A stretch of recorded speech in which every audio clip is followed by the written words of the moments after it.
നമസ്കാരം. നമ്മുടെ കാരണഭൂതൻ മിക്കവാറും കാരാഗ്രഹത്തിലേക്ക് പോകുന്ന സകല ലക്ഷണങ്ങളും കാണുന്നുണ്ട്.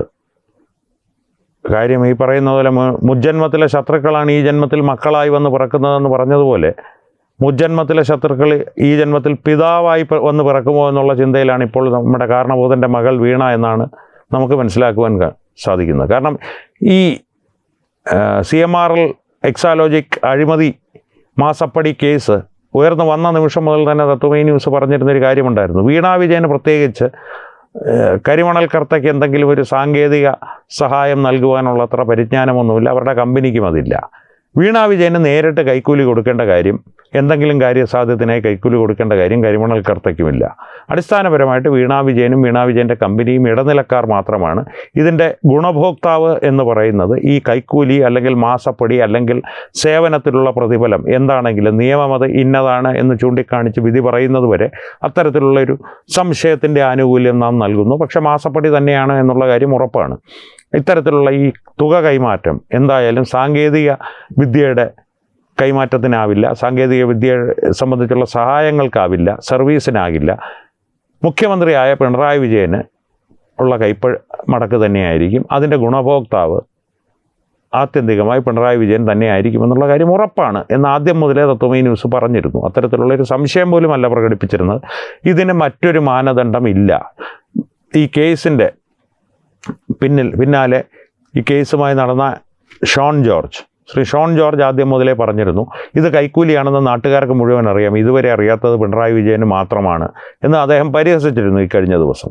എന്തായാലും ഇപ്പോൾ പുറത്തു വരുന്ന വിവരങ്ങൾ അനുസരിച്ച് ഈ കണ്ടതും കേട്ടതുമൊന്നുമല്ല, ഏതാണ്ട് 2.5 കോടിയോളം രൂപ ഒരു വർഷത്തിനുള്ളിൽ തന്നെ കൈമാറ്റം ചെയ്യപ്പെട്ട് കഴിഞ്ഞു എന്ന് സീരിയസ് ഫ്രോഡ് ഇൻവെസ്റ്റിഗേഷൻ ഓഫീസിൽ SFIOയിൽ കരിമണൽ കർത്തയുടെ മൊഴിയുണ്ട്. അത് അത്രയും തുക തന്നെ തൻ്റെ കമ്പനി കൈപ്പറ്റിയിട്ടുണ്ടെന്നും അത് നിർദ്ധാരിതമായിട്ടുള്ള എന്തെങ്കിലും സേവനങ്ങൾക്ക് വേണ്ടി കൈപ്പറ്റിയ പ്രതിഫലമല്ല എന്നും വീണാ വിജയനും കുറ്റസമ്മതം നടത്തി എന്നാണ് നമുക്കറിയുവാൻ കഴിയുന്നത്. EDയുടെ മുൻപിലും അത്തരം രേഖകളുണ്ട്. തന്നെയുമല്ല, ചില പാസ്ബുക്കുകളും ഹാർഡ് ഡിസ്കുകളും ഫോണുകളുമെല്ലാം ED റെയ്ഡിൽ പിടിച്ചെടുത്തു. നമ്മുടെ കുപ്രസിദ്ധമായ EDയെ ആക്രമിച്ച് ഇപ്പോൾ ജയിലിൽ കിടക്കുന്ന ചില ധീരന്മാരുടെ പ്രകടനങ്ങൾ നാം കണ്ട ദിവസമുണ്ടല്ലോ. അന്നത്തെ റെയ്ഡിൽ ചില നിർണായക തെളിവുകൾ പിണറായി വിജയൻ്റെ വീട്ടിൽ നിന്ന് പിടിച്ചെടുത്തു എന്നുള്ളത് ED ഇപ്പോൾ വ്യക്തമാക്കിയിട്ടുണ്ട്.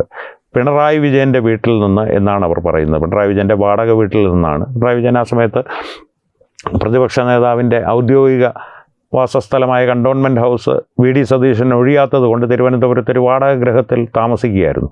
ആ വാടക ഗൃഹത്തിൽ നിന്ന് ചില നിർണായക തെളിവുകൾ, രേഖകളൊക്കെ ED അന്നത്തെ റെയ്ഡിൽ കണ്ടെടുക്കുകയും ആ രേഖകളുടെ അടിസ്ഥാനത്തിൽ ഒരുപക്ഷെ വരും ദിവസങ്ങളിൽ, അതും അധികം ദിവസമൊന്നും എടുക്കില്ല, ഒരാഴ്ചയ്ക്കുള്ളിൽ തന്നെ പിണറായി വിജയനെ ചോദ്യം ചെയ്യാൻ ED വിളിപ്പിച്ചേക്കും എന്നും നമുക്കറിയുവാൻ കഴിയുന്നുണ്ട്. ഇപ്പോൾ പിണറായി വിജയനെ ചോദ്യം ചെയ്യാൻ വിളിപ്പിച്ചാൽ തന്നെ അത് വലിയ രാഷ്ട്രീയ കോളിളക്കം കേരളത്തിലുണ്ടാക്കും എന്നുള്ള കാര്യം ഉറപ്പാണ്.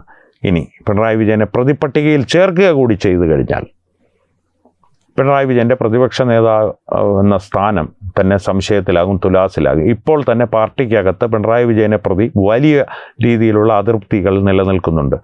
10 വർഷങ്ങൾ നീണ്ട ഭരണത്തിലൂടെ പാർട്ടിയെ സംബന്ധിച്ച് വലിയൊരു വെറുപ്പ് സാധാരണ ജനങ്ങളുടെ ഉള്ളിൽ ഉണ്ടാക്കിയെടുത്തതിന് ഏക കാരണമോ അല്ലെങ്കിൽ പ്രധാന കാരണമോ പിണറായി വിജയൻ്റെ ധാർഷ്ട്യമാണ്, അഹങ്കാരമാണ്, ഇത്തരത്തിലുള്ള കെടുകാര്യസ്ഥതയാണ് എന്നുള്ള അഭിപ്രായങ്ങൾ പാർട്ടിയിൽ ഇപ്പോൾ പരസ്യമായി തന്നെ ആളുകൾ വിളിച്ചു പറഞ്ഞു തുടങ്ങി. അത്തരത്തിൽ പല ആരോപണങ്ങളും പാർട്ടിക്കെതിരെ ഉന്നയിച്ച് പുറത്തു വന്നവരാണ്. സുധാകരനാണെങ്കിലും ശരി, MLA പയ്യന്നൂർ MLA കുഞ്ഞികൃഷ്ണനാണെങ്കിലും ശരി, ഇവരെല്ലാവരും പുറത്തു വന്നു. പക്ഷേ അകത്ത് ഇപ്പോഴും പാർട്ടിക്കുള്ളിൽ തന്നെ നിൽക്കുന്ന പാർട്ടിയുടെ ഉൾപാർട്ടി ജനാധിപത്യം എന്നുള്ള പഴയ ഒരു ആശയം വിശ്വസിച്ച് ഇപ്പോഴും പാർട്ടിക്കുള്ളിൽ തന്നെ നിലനിൽക്കുന്ന ചിലരെങ്കിലുമുണ്ട്.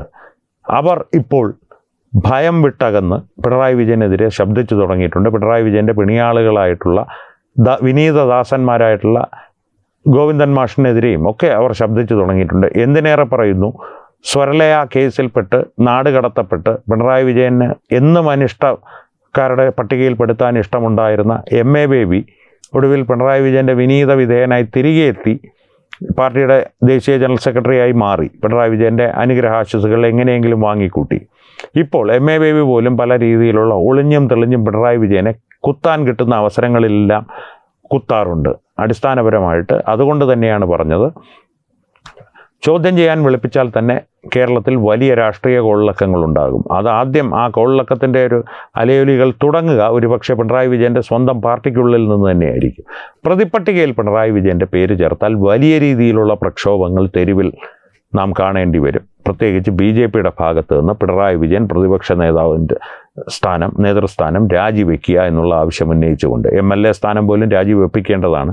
കാരണം 10 വർഷങ്ങൾ മുഖ്യമന്ത്രിയായിരുന്ന ഒരാളാണ് സ്വന്തം മകളുടെ പേരിലുള്ള ഒരു കമ്പനിയിലൂടെ മാസപ്പടി വാങ്ങിയിരിക്കുന്നത് എന്നുള്ളതിൻ്റെ ഏതെങ്കിലും തരത്തിലുള്ളൊരു ഇംപ്ലിക്കേഷൻ, ഒരു ഇടി അങ്ങനെയൊന്ന് സൂചിപ്പിച്ചാൽ മതി, വലിയ പ്രക്ഷോഭങ്ങൾ പിണറായി വിജയന് നേരിടേണ്ടി വരും, കമ്മ്യൂണിസ്റ്റ് പാർട്ടിക്ക് നേരിടേണ്ടി വരും.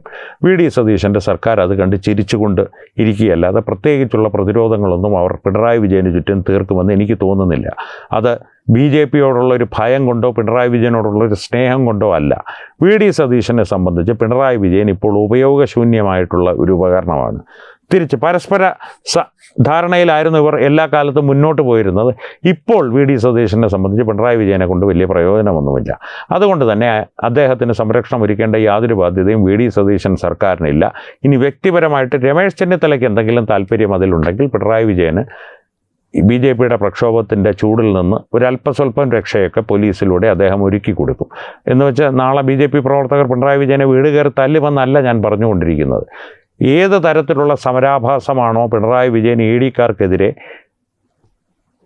തൻ്റെ വാടക വീടിന് മുമ്പിൽ വെച്ച് പ്രവർത്തിപ്പിച്ചത് അല്ലെങ്കിൽ കാണിച്ചത്, പ്രദർശിപ്പിച്ചത്, അത്തരത്തിലുള്ള പ്രക്ഷോഭങ്ങൾ എങ്ങനെ മാന്യമായി ചെയ്യണമെന്നുള്ളത് വരും ദിവസങ്ങളിൽ BJP പ്രവർത്തകർ ഒരുപക്ഷെ പിണറായി വിജയന് കാട്ടിക്കൊടുക്കും.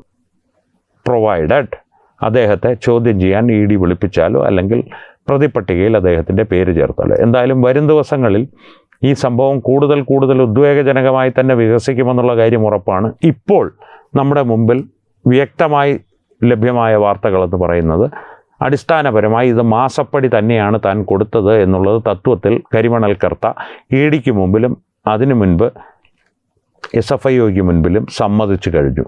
വീണാ വിജയൻ്റെ മൊഴിയും ഏതാണ്ട് ഈ കരിമണൽ കർത്തയുടെ മൊഴിയെ സാധൂകരിക്കുന്ന തരത്തിലുള്ള ഒരു കുറ്റസമ്മതമാണ്. 2,45,00,000 രൂപയോളം ഇതിനകം ഒരു വർഷത്തിനുള്ളിൽ തന്നെ, മുഴുവൻ തുകകൾ ഇതുവരെ കണ്ടുപിടിച്ചിട്ടില്ല, ഒരു വർഷത്തിനുള്ളിൽ ED കണ്ടെത്തിയ തുകകളിൽ വ്യക്തമായി തന്നെ അവർക്ക് സംശയാസ്പദമായ തുകയായി കണക്കാക്കാൻ പറ്റുന്ന 2,45,00,000 രൂപയുടെ കൈമാറ്റം നടന്നിട്ടുണ്ട്. CMRലും എക്സാലോജിക്കും മറ്റ് ഷെൽ കമ്പനികളും വീണയുടെ പേരിലുള്ള ഉടമസ്ഥതയിലുള്ള മറ്റ് ഷെൽ കമ്പനികളും തമ്മിൽ അതിൻ്റെ പേരിൽ യാതൊരു വിധത്തിലുള്ള ഒരു സർവീസും CMRലിന് വീണയുടെ കമ്പനികളുടെ ഭാഗത്തു നിന്ന് ലഭിച്ചിട്ടില്ല.